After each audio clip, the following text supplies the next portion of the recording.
back end just went away. I was pointing straight towards the barrier, and so I was pretty delighted to manage to keep that on the track. But yeah, no, it was a tight race, proper Cooper Pro racing, yeah. Did I spot on the first lap a problem there with the Wilson hairpin where cold rear tyres nearly caught you out?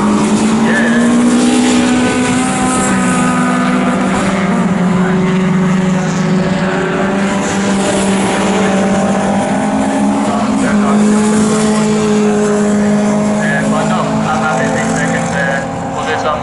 Working out points, see how we look at tomorrow, and then we'll take it from there.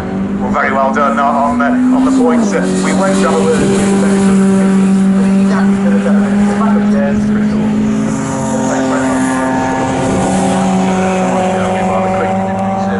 we've lost those guys, we didn't catch up with them, but to get you up to speed with what's happening, it's still the number 9 BMW of Brian Jones that has the lead in this race as it stands at the moment after 2 laps completed, 9.5 minutes still left to go, so we've still got the bulk of this race to go. Up into second place has now come the 96 car, Jamie Jeffrey, from the back of this group. Put it on pole position. Fourth his way up into second place. Into third now, and I'm just pausing. Yeah, I thought so. It is the black number 74, the Sierra Cosworth, that just is flying out there as well. Tom Murphy fought his way up into third. He was ahead of Jamie Jeffrey, but kind of got bogged behind the great fight between number 100, John Wilcox, and Martin Gadd, and now he's got past them. He's starting to reel Jamie Jeffrey back in again, I think, for that second place challenge. But John Wilcox took advantage of that confusion and jumped ahead of 68 Martin Gadd last time round. That means, by my reckoning, that he is, yes, he's back leading that championship. Remember, Gadd sort of passed him on the last lap last time round to take the Class C honours. But this time John Wilcox has got it and he's trying to scamper off into the distance. Down to 6th has gone therefore the number 8 car of Andy Godfrey. That Fiesta kind of caught up in that. Then it's the number 28 car of James Ford. And then number 12, Jason Zennis. He was fighting up a little bit higher than that, but he's lost a couple of places there as everything's sort of settling down now. But Mark's made his way back up here again. Honestly, right, you've got to see the speed of both the Z4 of Jamie Jeffrey and the Tom Murphy Sierra Cosworth, although he has fallen away. That's ridiculous, yeah, I mean, they've not got 16th for Tom Murphy.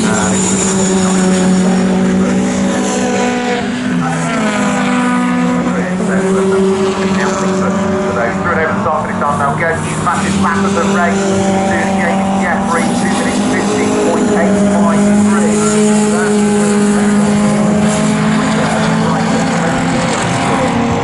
And 3.9 seconds up the road, so if Jamie Jeffrey keeps pressing, he is certainly in the next 7.5 minutes going to catch the race leader. Yeah, and I'm trying to remind myself now is that obviously he did put it on pole position, didn't he, for the first one? It's not totally with them because they have already worked 5 males, that's right.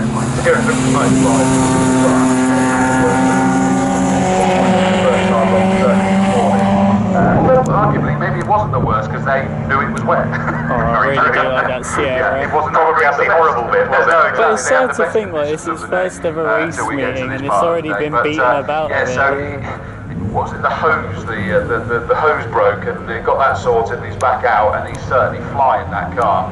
I don't know what the situation is because as I was saying is that the Jeffreys, Jamie and Judith Jeffrey, have been sort of developing these cars for their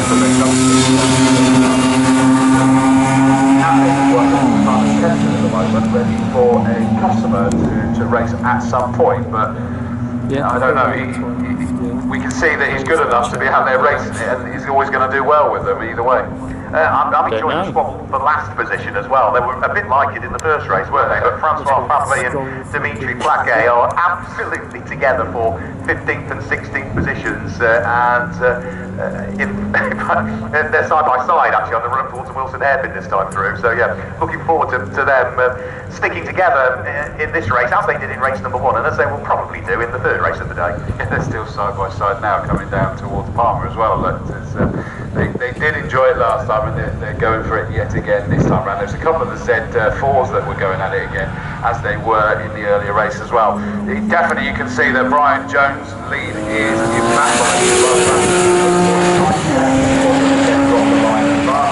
Coming through to complete their 4th lap with just under 5 3/4 minutes left to go. Across they go. What's the gap going to be this time?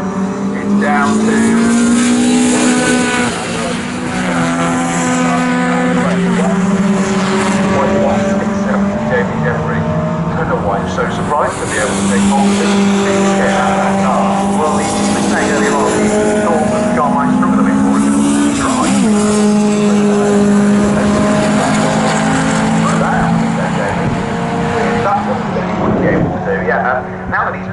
9 seconds quicker on that lap. He's only 1.9 seconds behind, so arguably he could be in the lead by the end of this lap. Brian Jones will be able to see that Jamie Jeffrey is looming ever larger in the mirror, and at the moment there's not a great deal the race leader can do about it. There isn't. I mean, even with the fact that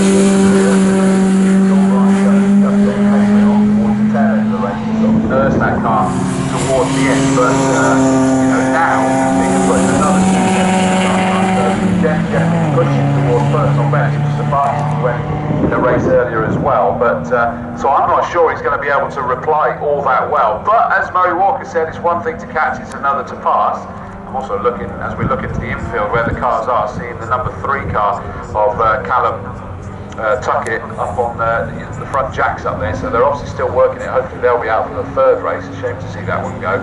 But John Wilcox, just looking at that 100, the white BMW, sat there leading Class C, 4th over on the road. Now that he's got there, he's actually pulling away by the looks of it. You may or may not have heard is that it was actually challenging Brian Jones for the lead of the race. Yeah, I did hear that as well. I also noticed that now having watched that in this race, so Wilcox, Gavin Godfrey. That was clever, wasn't it? Wilcox makes stuff as he goes along, doesn't he? It is a series, it doesn't matter. Are all busy squabbling now for the class lead as well. So, Wilcox, Gavin Godfrey, that's the dodgy firm, isn't it? Very dodgy. As for the lead of the race, well, Brian Jones is now Jamie Jeffrey over the start finish line. It's still the 3 series ahead of the Zen 4, but the gap of 1.9 is now 1.2 seconds, so he is almost fully up on the turn at this stage.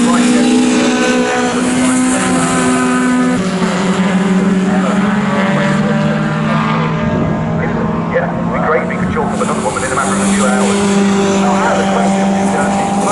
Brian Jones now to a personal best lap time, 2:16.5.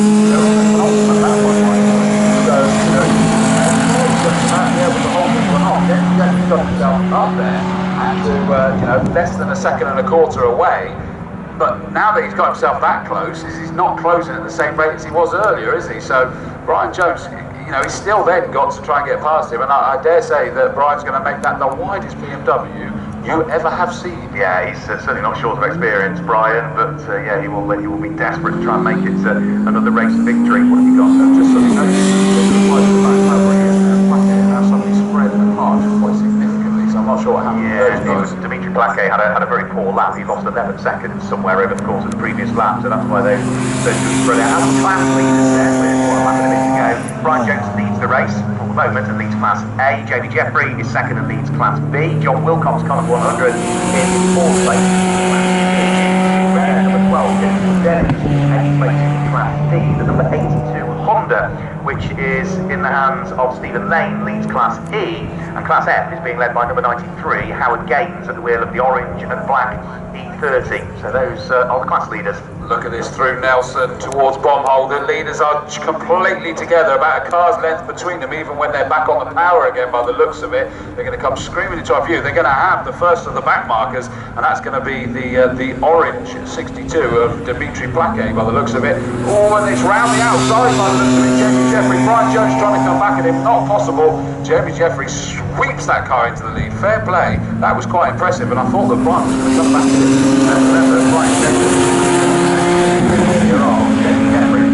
Off the back of the grid potentially in this one, flashing the lights as he comes over the start finish line. 1 minute and 6 seconds to go in a straight line. Back ahead, but he's on the outside line for Rick Cheese and sweeps his way round the outside of Jamie Jeffrey to retake up the lead of the race. He is desperate to try and score his second victory.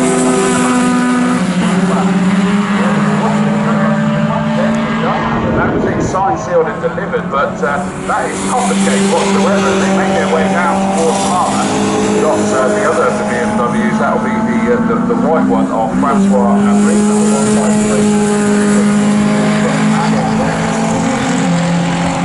it's still just about Brian Jones. Onto the infield we go, towards Agostini. Jamie Jeffrey's just patiently looking at it, especially if he knows that he can do that at Coram.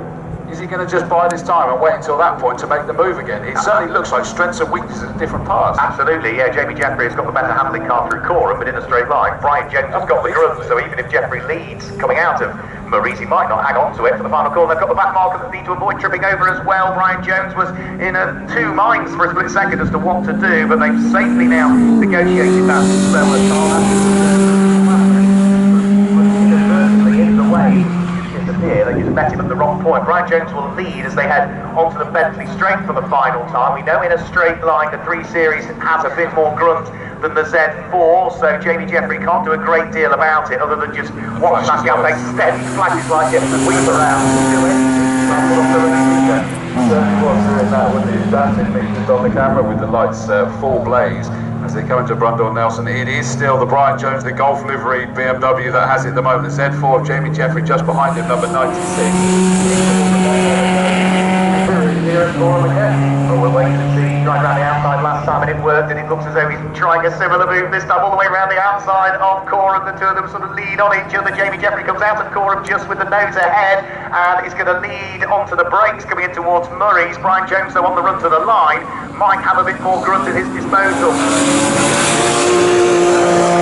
He's got momentum on the start finish straight this time. He has, he's coming at him, he's jinxed one way, he jinxed the other, and on the charge to the line, oh, I think he might have just done it on the charge to the line, 80,000 right just put his best race line. That is incredible. The only godsend for Jamie Jeffries, he does still win Class B.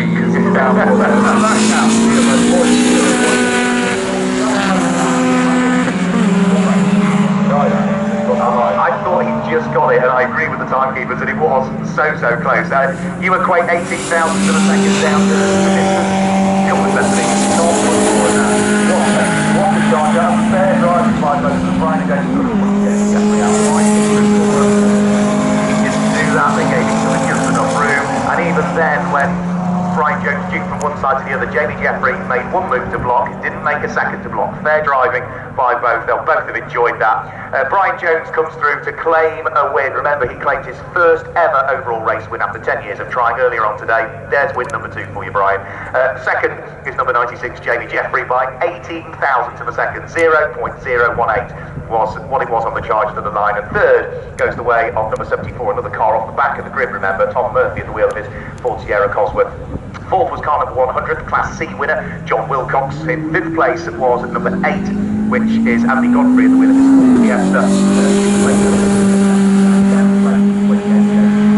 And 8th place, that's the Class C winner, car number 12, Jason DeZenis. In 9th place, that's number 82, that is Stephen Lane, who wins Class E. 10th place is number 16, which is Mark Tomlinson.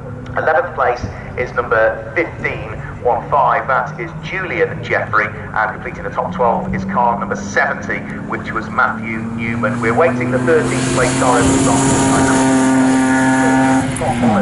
in Class F. Quarters now, that's going to be number 93, Howard Gaines, who is taking the checkered flag now to finish in 13th position. 14th place,